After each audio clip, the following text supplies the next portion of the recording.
For Module 3, Lesson 32 exit ticket, we have two problems that are going to use our tape diagram to help us organize our information. So let's get after it. It says solve the following problems using a tape diagram to help you solve if there's a remainder shading a small portion of the tape diagram to represent that portion of the whole.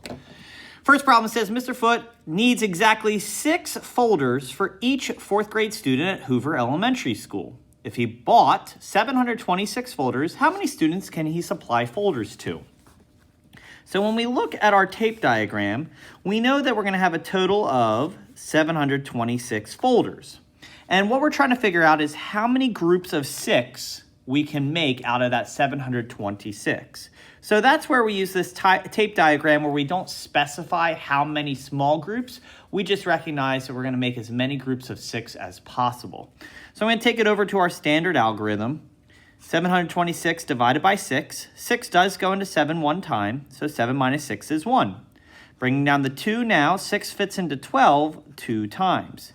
12 minus 12 is 0, bringing down the 6 from the 1's place, and 6 fits into 6 one time. So 6 times 1 is 6, 6 minus 6 is 0, giving me an answer of 121. So at this point, I can recognize that there would be 121 groups of 6. So, since it is a word problem, we know we need a word answer. Mr. Foote can supply folders to 121 students. Moving on down, it says Mrs. Terrence has a large bin of 236 crayons. She divides them equally among 4 containers. How many crayons does Mrs. Terrence have in each container? All right, so we're going to start with that tape diagram. In this case, we're going to have 236 crayons separated into groups of 4.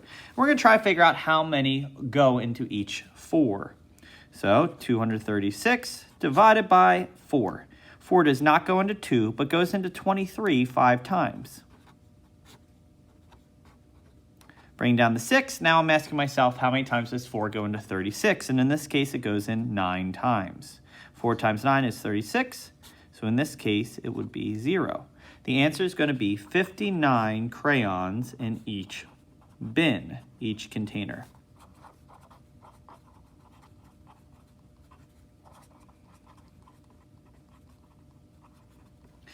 In this situation, we did not have to add any shade to either of these tape diagrams, but if there were a remainder, we would just add a little portion or just take a little portion off the tape diagram and shade it in and have that represent the remainder.